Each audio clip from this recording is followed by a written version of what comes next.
Hello ನಮಸ್ಕಾರ, ನೀವು ನೋಡ್ತಾ ಇದ್ದೀರಾ ಇಂಡಿಯಾ ಫಸ್ಟ್. ನಾನು ರಕ್ಷತ್ ಶೆಟ್ಟಿ. ಈಗ ಹೇಳ,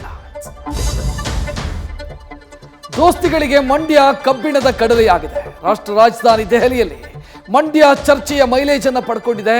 ಮಂಡ್ಯ ಬಿಟ್ಟು ಬೇರೆ ಬೇಡ ಅಂತರ ಪ್ರಧಾನಿ ಬಳಿ ಸುಮಲತಾ ಪಟ್ಟು ಹಿಡಿದಿದ್ದಾರೆ. ಇತ್ತ ಜೋಶಿ ಸಮ್ಮುಖ ವಿಜಯೇಂದ್ರ ಯತ್ನಾಳ್ ಸಂಧಾನದ ಟಾಕ್ ನಡೆದಿದೆ. ಹನುಮ ಧ್ವಜಕ್ಕಾಗಿ ಕೆರಳಿದ್ದ ಕೆರಗೋಡು ಇವತ್ತು ಸ್ತಬ್ಧವಾಗಿತ್ತು. ಮಂಡ್ಯ ಬಂದ್ಗೆ ನೀಡಿದ್ದ ಕರೆ ನೀರಸ ಪ್ರತಿಕ್ರಿಯೆ ಸಿಕ್ತು. ಈ ಧರ್ಮದಂಗಲ್ ನಡುವೆ ಬಿಜೆಪಿ ಶಾಸಕ ಹರೀಶ್ ಪೂಂಜಾ ಕೈ ಪಡೆಗೆ ಪಂಚ್ ಕೊಟ್ಟಿದ್ದಾರೆ. ನಮ್ಮ ತೆರಿಗೆ ನಮ್ಮ ಹಕ್ಕು ಘೋಷವಾಕ್ಯಕ್ಕೆ ಧರ್ಮವನ್ನು ತಂದಿದ್ದಾರೆ. ತುಮಕೂರು ಲೋಕಸಭಾ ರಣಕಣ ದಿಢೀರ್ ಯೂಟರ್ನ್ ಹೊಡಿತಾ ಇದೆ. ಮುದ್ದ ಹನುಮೇಗೌಡ ಕಡೆ ತೂಗ್ತಾ ಇದ್ದ ತಕ್ಕಡಿ ಏಕಾಏಕಿ ದಿಢೀರ್ ಶಾಕ್ ಕೊಟ್ಟಿದೆ. ಗುಬ್ಬಿ ಶಾಸಕ ಶ್ರೀನಿವಾಸ್ ಪತ್ನಿ ಭಾರತೀಯವರ ಹೆಸರು ಮುನ್ನೆಲೆಗೆ ಬಂದಿದೆ. ಆದರೆ ಇದು ಪರಂ ರಾಜಣ್ಣ ತೀರ್ಮಾನದ ಮೇಲೆ ನಿಂತಿದೆ.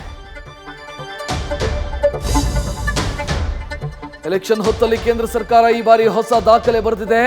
ಇದೇ ಮೊದಲ ಬಾರಿಗೆ ಪ್ರಸಕ್ತ ವರ್ಷ 5 ಭಾರತ ರತ್ನ ಘೋಷಿಸಲಾಗಿದೆ.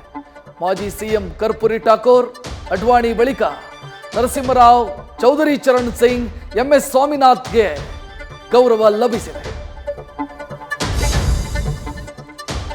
ಕಳೆದ ವರ್ಷ ಬೊಮ್ಮಾಯಿ ಸರ್ಕಾರದ ಹರುಷ ಕಿತ್ತುಕೊಂಡಿದ್ದ ಕಮಿಷನ್ ಬೇತಾಳ ಈಗ ಸಿದ್ದು ಸರ್ಕಾರದ ಹೆಗಲೇ ಇರಿದೆ. ಪರ್ಸೆಂಟೇಜ್ ಬಾಂಬ್ ಎಸೆದ ಕೆಂಪಣ್ಣ ಮೇಲೆ ಹಸ್ತ ಕೆಂಗಣ್ಣು ಬೀರಿದೆ. ಇದಕ್ಕಾಗಿ ರಚಿಸಿದ ಕಮಿಟಿಗೆ ಕಂಪ್ಲೇಂಟ್ ಕೊಡಿ ಅಂತ ಸಿದ್ದು ತಿರುಗೇಟು ಕೊಟ್ಟಿದ್ದಾರೆ.